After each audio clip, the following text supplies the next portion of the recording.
and the core member is part of that decision.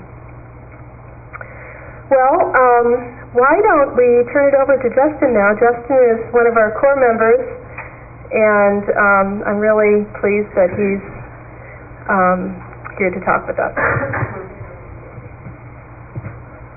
Do I need this thing? Can you all hear me without this or what? It would be great if you wouldn't mind, because I'm recording it. Okay.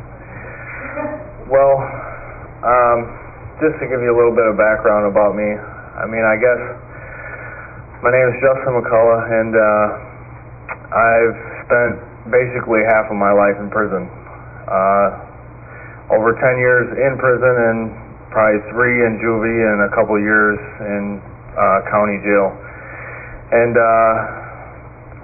it just seemed I kept coming in and out, not knowing what to do or what to change, and I really didn't care. It just I didn't know anything else. What I knew is old friends, old habits, and basically that's it, and that's what I stuck to. That's what I knew that was comfortable for me, and I never reached out to anybody pretty much in my life. My parents died when I was 15, and that was pretty much it for me. I went straight downhill from there. I had family, but I didn't reach out for support for them, because seeing them with their children and interacting with them and me not having mine, it was a feeling of discomfort to be able to see that, they had parents and were interacting with them. And I never had that, so I reached out to people that really didn't care, and didn't care about my story, didn't care about me, and didn't ask no questions. And the easiest thing and the easiest people to meet like that are into drugs, illegal activities, because nobody cares. So basically, I've been in and out of prison frequently in juvie, and I just kept going back to the same thing over and over and over again. It was insane. I just kept doing the same thing, and not saying that I'm a bad person or anything. If you look at me right now, you would never think that I was probably in prison for most of my life. But recently, last year, I went to jail June 8th, and a few days later I found out I was going to have a daughter, and that kind of changed my life and made me want to do something different, because growing up with no parents, I don't want my kid to grow up with no guidance, and don't want to have her struggle like I had to have guidance, have good morals and values and stuff like that. Not saying that I didn't have those when my parents were alive and guiding me, but after they died, it was all that went out the window. It was just purely survival. I've slept on the streets. Things have gotten bad for me. They've been all right sometimes, but I never truly did anything different with my life until recently, after I found out I was going to have a kid.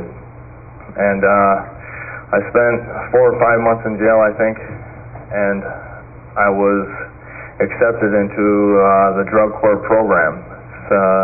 I could have probably went to prison again, sat there, got out, did the same thing, but they gave me an opportunity to change my life. And it's been hard. It's been really hard. I don't really know anybody here. I have, my kid's mother and me, we don't have any contact, basically. And so I don't really have anybody. And when I got out of jail, I started going to NA. My sponsor is right back there, and he's actually part of my circle. And it's just Chaplain Skemp called me up. He said, "Well, why didn't you take the invitation to Circles of Support?" And I said, "Well, I didn't get the message or something." And I said, "I'm definitely interested in something like that." And from there, I met with Joe Orso and met with my circle, and it just happens to be that one of my friends from Minneapolis, that's where I grew up, and we committed crimes together. We did a lot of drugs together. We did, we were hooligans or whatever you want to call it, I don't know. But it ended up being he has been sober now for 5 years, and he lives in La Crosse, and it just happened to be that he's part of my circle of support too.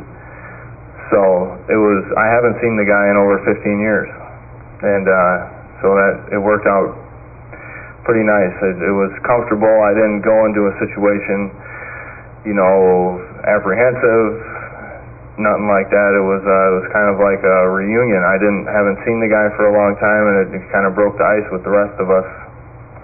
But since I've been out, I've been clean off all narcotics since June 8th of last year. I've had a few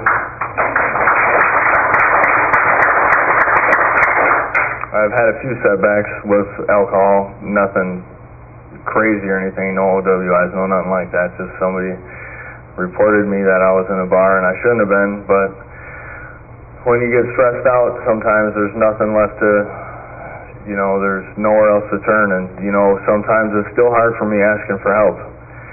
And as much as I need it, or need to talk to somebody, that's still not going to relieve my stress, and I'm still working on figuring out a way to do that.